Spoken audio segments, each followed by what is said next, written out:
अस्सलाम वालेकुम रईस वॾा। वालेकुम सलाम। वे सिको ॿुधाए सिको, भला कीअं अचणु थियो आहे? कुझु पुछणो हुयो रईस चाकर ख़ान खां, पर चवंदा आहिनि त ग़रीब जो हक़ नाहे त शींहं जे साम्हूं वेही उनखे चवे त तुंहिंजे वात में धप आहे। ॻाल्हि खे घुमाए न सिको।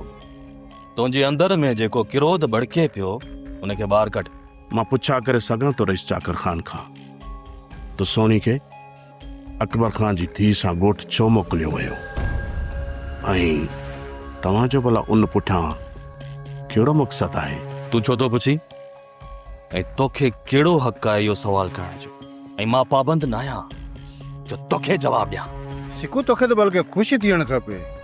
सोणी जिते हुई उते वापसि पे अची वई। हाणे वञी अकबर ख़ान खे चओ तुंहिंजो हुन सां निकाह कराए छॾे। रईस बाबा, इन ॻाल्हि जी सिर्फ़ मूंखे ख़बर हुई, पर जेकॾहिं इहा ख़बर रुंडे खे पहुची वई न त पोइ तव्हां महसूस करे सघो था त तव्हांजी इज़त जो जनाज़ो कीअं निकिरंदो। पंहिंजी ज़बान खे लगाम ॾे सिको। चाकर जी इज़त जो जनाज़ो त छा, पर उन जी इज़त तरफ़ आंगण खणण वारे जी बाह बि बगल खां कढी ॿाहिरि फिटी कंदुसि।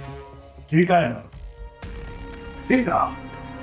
तव्हां मुंहिंजी ज़बान त बंदि कई, पर हिन ॻोठ में घणनि जूं ज़बानूं खुलंदियूं, त पोइ तूं ॿुधाए कंहिंजी ज़बान खे तूं बंदि रखंदे?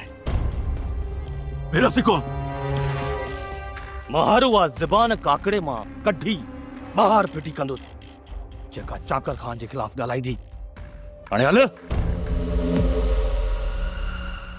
सब्सक्राइब कयो असांजो official YouTube channel Singh TV HD drama ऐं वधीक अपडेट लाइ बेल आइकन खे क्लिक करियो।